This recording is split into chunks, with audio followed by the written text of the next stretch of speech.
Hilary Doyle here at the Arsenal in Sweden, and we're going to look now at the Panzerkampfwagen 1. Myself and my colleague John Jens wrote 2 books about this Panzer 1 vehicle. It's a very important vehicle because it gave the German tank troops a vehicle from which they could learn how to deal with these modern technologies, and it also gave German industry the chance of developing production skills. If we look at the vehicle, it's often dismissed as a training tank, but in a way that is a post-war comment, because in 1933-34, when these vehicles were starting production, they represented a very modern approach to the situation, because it's just some years after the First World War, when you either had the very big British tanks, which were designed to cross trenches, that was their primary function, or you had the French Renault FT, which was a machine gun tank. So this is a machine gun tank, but unlike the FT, this was equipped with 2 machine guns right from the beginning, and it was designed to be an offensive weapon. And 1 battalion of these tanks, it had been calculated, was capable of breaking through an infantry division that was armed with 72 anti-tank guns, namely a French division, and the calculated losses for the unit would be 50% of the vehicles and some of the crews. But this was a very small percentage loss in comparison to what had been considered to be the norm for the First World War, where the appalling figures of 90% casualties were taken to break through an infantry division. Okay, looking at the technology itself, this is a 2-series vehicle. That's the 2nd series, and that is the main production series of this Panzerkampfwagen 1. The first series was one of 150 vehicles which were definitely used for training, had many technical issues that arose during the construction and manufacture, and the 2 series is the first really serious production vehicle where many of these problems had been resolved. The armour plate is worth talking about, because in 1934 this represents a very high peak of armour production, because the company Deutsche Edelstahl in Hanover created this very thin, very hard armour that was capable of withstanding armour-piercing machine gun fire, and that was considered to be the main threat to an armoured vehicle at the time. And indeed, this was the main threat up till about 1939. The complete design of this vehicle overcame all of the issues with that particular armour plate, and this vehicle was the responsibility of Krupp to design and develop. But strangely enough, Krupp were not successful in producing the armour for these vehicles until very near the end of the Ausf.A production. This is an Ausf.A. So most of the armour came from Deutsche Edelstahl, including the turret, the superstructure and the hull.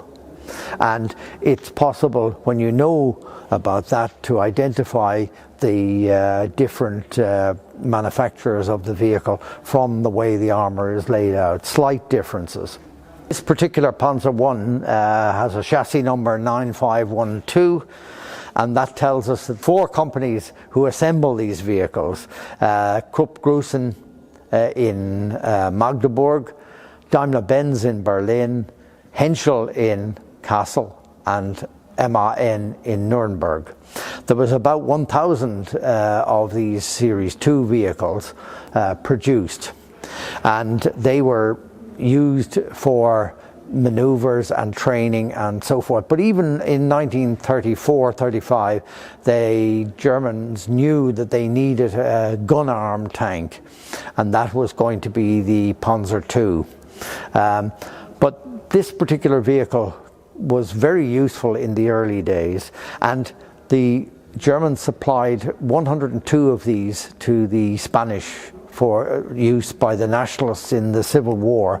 The crews were Spanish nationalists, and they were trained by the Germans, and from this the Germans got a lot of useful information. And you see here this feature covering the grill that used to be here and the grill that's in underneath there. This was a learning from the warm conditions in Spain, because the hot air was being brought back into the engine compartment and into the air-cooled engine. So by adding these ducts, you diverted the warm air away from the vehicle and kept the cooling up to standard. The crew was simply 2 people, a driver and the gunner commander. And we'll look at that now in a moment. Okay, here I am inside the Panzer I, and I'm not at any particular crew position. I'm sitting on top of the rotary base, but we'll talk about that later on.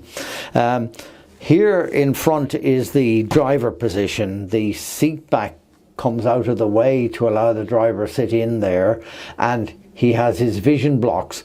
Now, this might seem normal technology today, but in 1934-35, this was totally a new invention, to have glass blocks that could protect the driver or anybody looking out through the vision slit and protect them from machine gun fire. But it was a very important innovation, and it was top secret at the period. And indeed, the export vehicles that were sent to China didn't have quite the same technology for protecting the driver as this. The driver had his instrument panel in front, the controls here, the gearbox was alongside, and the engine obviously in the rear. And this area that I'm in here was taken up with storing of ammunition and so forth. So I'm going to turn around a little bit now and see. Here we have the bins for ammunition. The commander sat here and operated the turret with the 2 machine guns. And what's kind of remarkable for this period is that right from the beginning it was designed to have a radio system, so the tanks could communicate one to the other. And here we have the radio rack, and the radio sat in there and could be operated by the commander, but obviously not at the same time that he was operating the twin machine guns. The machine guns were loaded from drum magazines, and were able to keep up a fairly continuous rate of fire. Now here I'm going to move around again, and let me see. It's kind of important to talk about this little fellow here. This was an innovation that was designed for these. This is the rotary base, and a cable came out of here and went to the turret, and the electrics from the generator came through the cable into the turret, and that gave power in the turret, which was again somewhat unheard of at the time. So many unique design features in such an interesting little vehicle as this. At the period these vehicles were introduced, the main method of signalling from one vehicle to another was with flags, and there was a series of flags that were stored inside that the commander used.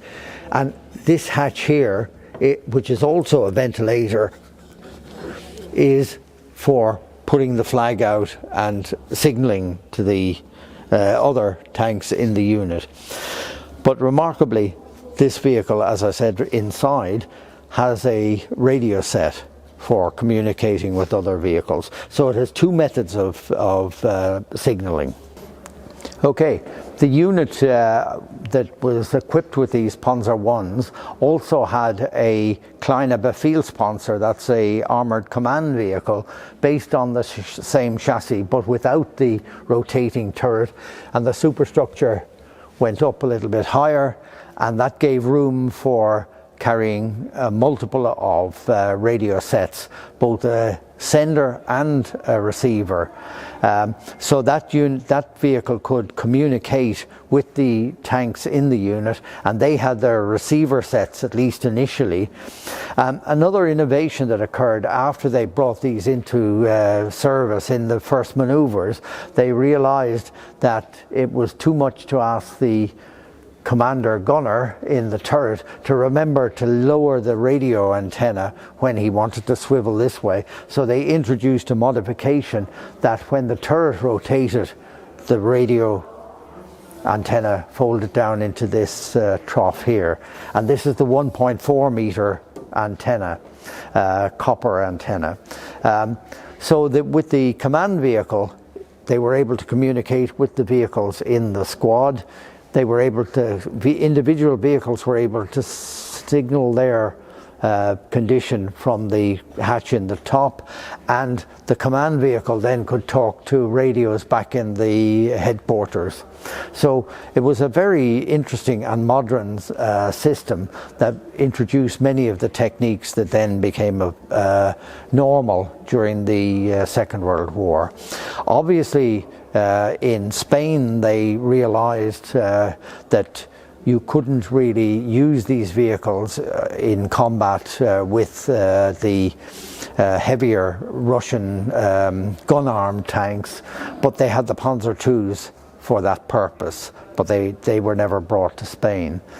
The twin machine guns were primarily designed to overcome the infantry. The Panzer I was a frontline vehicle until about 1940, end of 1940, because obviously in Poland and in France they encountered heavier armed tanks, so they gradually phased these out, put them into support units within the divisions, and then eventually these were given to secondary units who were in occupation duties, and the vehicles themselves were taken and used for many purposes, particularly ammunition carriers. The turrets were removed, and the turrets were taken and put onto concrete bunkers to provide defence structures around the Atlantic Wall and along the coast of Norway. So over 1,000 of these turrets were used for that purpose. The vehicles themselves, there was still some in service in 1945 in secondary units, because if they were running well and they were in the unit, they weren't sent back in because they provided some purpose. And a vehicle like this is still better than being walking around with a machine gun. You have two machine guns and you have some protection for the people involved, and you can move to a location to carry on your defence from there.